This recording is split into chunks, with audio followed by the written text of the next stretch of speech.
제가 읽어요? 예, 읽어보시죠. 시인은 어느 시대 어느 사회와도 어울리지 못하는 이방인이다. 현세적 지상적 삶에 적응하지 못하는 외톨박이이다. 말하자면 세상의 궁합이 맞지 않는 잘못 태어난 외로운 족속들이다. 그래서 자기는 천개의 신선이었는데 잘못해서 이 지상에 잠시 귀양온 적전이라고도 자위하기도 하고, 혹은 이 현상의 세계 저 너머에 새로운 본향이 있다고 믿고 그곳을 그리워하면서 살아가기도 한다. 아무튼 현세와 화목하기 어려운 시인들은 세상을 향해 드러난 욕설을 퍼붓기도 하고, 혹은 백일몽을 꿈꾸며 불만스러움을 달래기도 한다. 시인학교는 김종삼의 꿈을 기록이다. 그가 상상 속에서 빚어 만든 유토피아의 세계라 할 수 있다. 공고, 오늘 강사진, 음악 부분, 모리스 라벨, 미술 부분, 폴 세잔너, 시 부문, 에즈라 파운더, 모두 결강, 김관식, 쌍놈의 새끼들이라고 소리를 지름, 지참한 막걸리를 묵은, 교실 내에 쌓인 두터운 먼지가 다정스러운 김소월, 김수영 휴학계, 전봉래, 김종삼 한 귀퉁이에 서서 조심스럽게 소주를 나눈 브란덴부르크 협주곡 제5번을 기다리고 있음. 교사, 아름다운 레바논 골짜기에 있음. 시인학교 전문.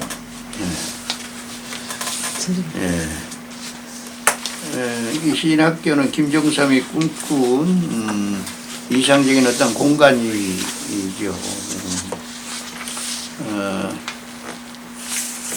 그러니까 이제 세상 살면서 내가 제일 즐거웠던 때가 어느 때인가라고 이제 아마 생각해 봤겠죠. 그러니까 역시 세상 물정 모르고 학교 다닐 때가 제일 즐거웠다고 아마 생각했을지 모르겠어요. 그래서 학교 다닐 때가 학창 시절이 제일 좋았다. 그래서 학교를 생각했고, 그러면은 나를 가르치는 스승 그리고 친구들을, 이런 사람들, 실제로 학교 다닐 때는 내가 싫어하는 놈도 있었고 내가 무서웠던 선생님도 있었고 말이야 했는데, 어떤 선생이 있었으면 좋았을까, 어떤 친구가 있었으면 좋았을까라고 해서 이제 자기가 선택을 했어. 자기가 좋아하는 말이야. 그런 스승, 자기가 좋아하는 말이지. 그런 친구들 이렇게 선택을 해서 이제 그 학교를 지금 만든 것이에요. 그러니까 세계적으로 유명한 말이죠. 그런 음악, 미술, 그런 시인, 이런 분들을 갖다가 선생으로 이렇게 모시고, 그 다음에 자기가 좋아하는 말이지, 시 쓰는 친구들 말이지, 친구들을 이렇게 또 설정을 했어. 그런데 그 친구들도 별로 학교를 나오지도 않고, 또 그 선생들도 말이야, 별로 강의도 하지 않아. 휴강이야. 그러니까 학교 다닐 때 제일 즐거웠던 것이 뭐냐 하면 강의보다는 역시 노는 시간이 제일 즐거웠으니까 휴강으로 이제 설정을 했어. 그리고 또 지가 좋아한 것이 뭐냐면 술이니까 학교에서 이제 술 마시고, 그리고 또 자기가 좋아하는 것이 음악 듣는 것이니까 자기가 특히 좋아하는 건 브란덴부르크 협주곡, 바크의 그런 음악, 이것이 흘러나오는 것을 기다리는. 그러면서 그 학교를 어디다 두었느냐 하면 세계적으로 말이지 아름다운 지중해 연안의 그 레바논 골짜기에다가 이 학교를 갖다가 설정하는. 그러니까 꿈이지요. 그의 꿈, 그가 바라는 꿈을 이렇게 환상적인 그런 꿈을 이렇게 엮어낸 것이 김종삼의 시인학교. 아주 재미있는 그런 꿈을 이렇게 그려냈어요. 시인은 어느 시대, 어느 사회와도 어울리지 못하는 이방인. 그러니까 세상과 잘 어울리지 못하는 말이지. 그런 사람들이 쓰는 사람들. 현세적, 지상적 삶에 적응하지 못하는 외톨박이라고 할 수 있어. 말하자면 세상과의 궁합이 잘 맞지 않는 잘못 태어난 외로운 족속들이라고 할 수 있어. 그래서 자기는 천계의 신선이었는데 잘못해서 일상에 잠시 귀향 온 적선이라고 자유하기도 이백이 같은 사람은 자기를 적선이라고 얘기했어. 천상의 신선이었는데 지상에 잘못 귀향 온 말이야. 귀향 온 말이야. 신선이다 해서 적선이라고 자유하기도 하고. 혹은 이 현상의 세계 저 너머에 새로운 본향이 있다고 믿고 그것을 그리워하면서 살아가게 되고, 보들레 같은 그 상징주의 시인들은 이 세상이 본래의 세상이 아니라 자기가 꿈꾸는 본래의 세상은 따로 있는데 자기는 이게 이런 현실 어울리지 않은 현실에 와 있다고 생각하면서 그 본향을 늘 그리워하면서 살기도 해. 아무튼 현세와 화목하기 어려운 시인들은 세상을 향해 드러는 욕설을 퍼붓기도 하고, 그래 욕설도 하고, 혹은 백인일몽을 꿈꾸며 불만스러움을 달래기도 해. 엉뚱한 꿈을 꾸면서 이게 불만스러워하면서 살기도 해. 시인학교는 김종삼의 꿈의 기록이에요. 그가 꿈꾸는 세상을 이렇게 만들어낸 것이, 그가 상상 속에서 빚어 만든 유토피아의 세계라고 할 수 있어. 그 상상력이 만들어낸 그런 이상적인 세계라고 할 수 있어. 학교에 등교를 했더니 공고가 나붙어 있다는 얘기야. 공고. 오늘 강사진 공고. 음악 부분에는 모리스 라벨, 프랑스의 인상파인가요?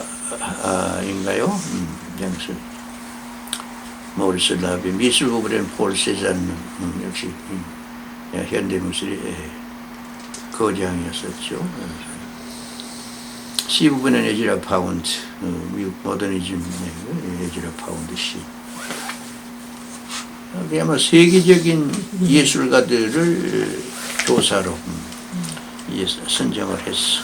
그런데 그 사람들이 다 결강을 했어. 그러니까 김관식, 평소에 욕설을 잘하기로 유명한 시인이었어. 김관식. 쌍놈의 새끼들이라고 소리를 지르고, 그리고 지참한 막걸리를 먹음, 교실 내에 쌓인 두터운 먼지가 타정스러워. 김관식 서정주 시인의 동성가을이 됐던 분인데, 마포에서 국회의원 출마한다고 장면이하고 대결했다가 이제 보셨겠다. 동키호테 같은 말이죠. 그런 시인이었어. 한학에 조예가 있었던 그런 분이었고, 김소월, 김유정, 휴학계. 그러니까 여기서는 나이 같은 거 생각하지 않고 말이야. 자기가 좋아하는 시인들을 그냥 한 클래스 이렇게 모았어. 그런데 이런 그 참 다니기 쉬운 학교도 김수영은 싫어서 그냥 휴학계를 냈다는 얘기죠. 전복래는 전봉권 시인의 뭐 형이죠. 그런데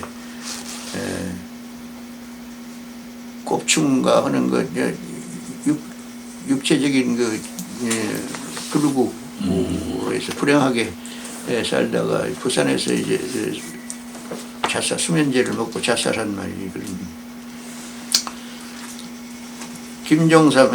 전복래 김종삼 한 귀퉁이에 서서 조심스럽게 소주를 다룬. 그러면서 브란덴부르크 협주곡 5번을 기다리고 있어. 저희가 제일 좋아하는 음악을 신청해 놓고 흘러나오기를 이제 기다리고 있다. 교사는 아름다운 내바는 골짜기에 있다. 시의 내용은 이래요. 학교에 등교를 했더니 게시판에 공고가 붙어 있어요. 오늘 강사진 라벨, 세잔, 파운드. 그러나 세계적인 유명한 예술가들인데 다 결강이라고. 그러자 학생인 김관식이 욕설을 뽑으며 교실에서 막걸리를 마신다. 김소골과 김수영은 이미 휴학계를 내고 학교에 나오지 않고 전복래와 김종삼 자신은 바흐의 브란덴부르크 협주곡 5번을 기다리며 소주를 나눈다. 학교는 지중해 동쪽 연안에 자리한 아름다운 레바논 골짜기 있다. 김정삼이 그랬던가 죽음은 무엇인가 하니까 바흐를 못 듣는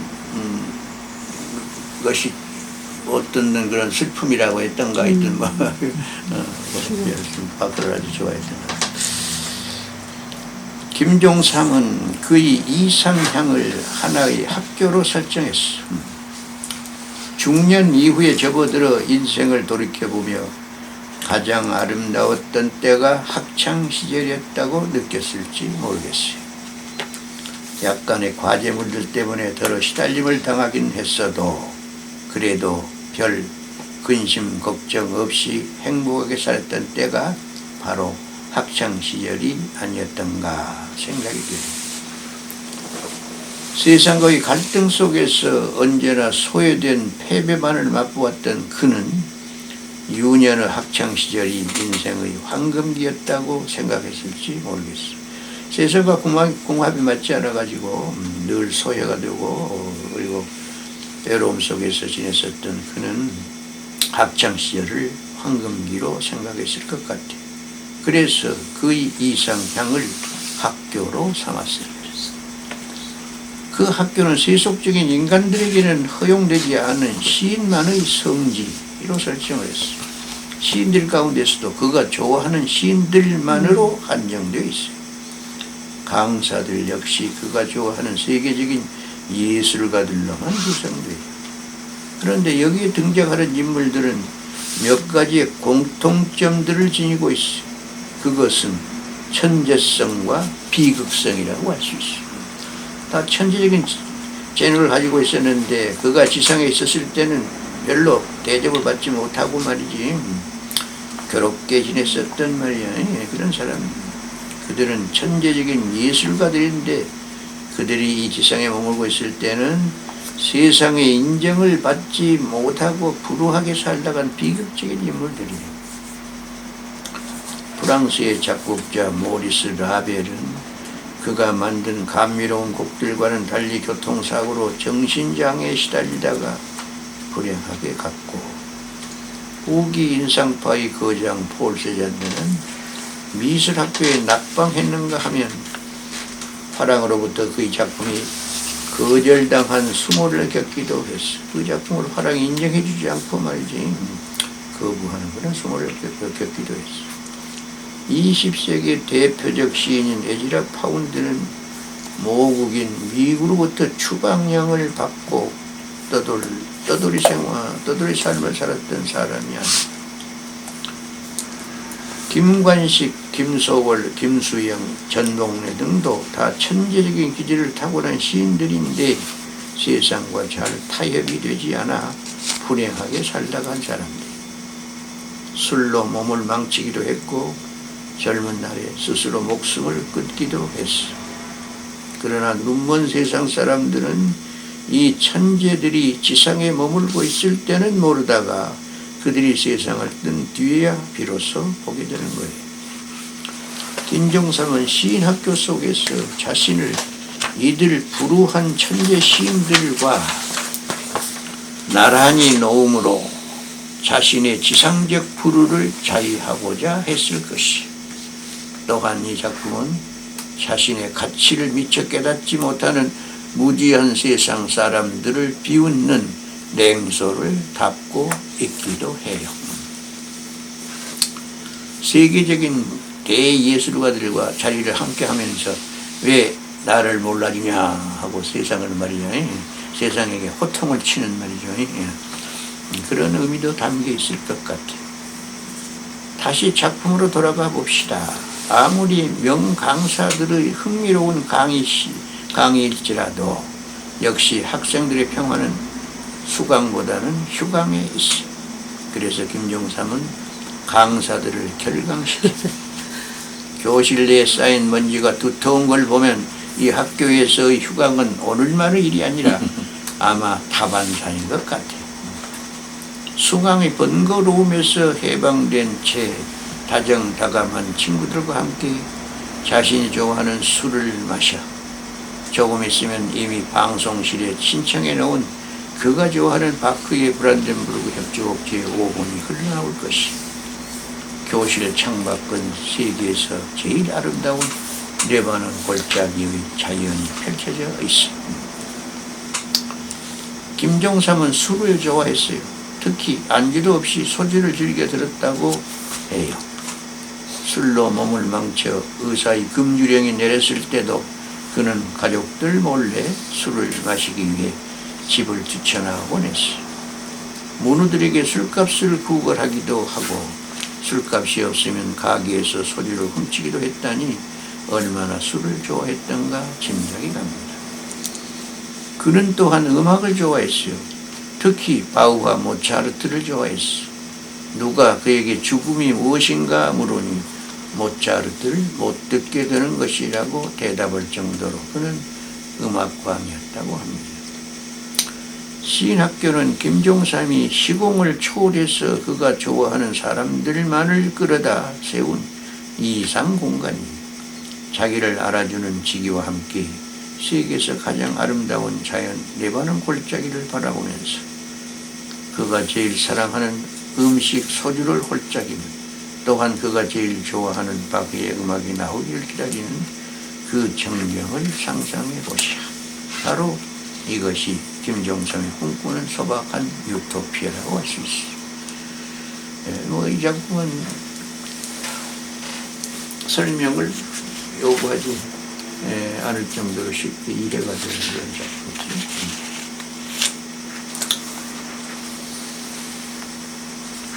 그래도 오래 살았네요. 84년에 돌아가셨으니까.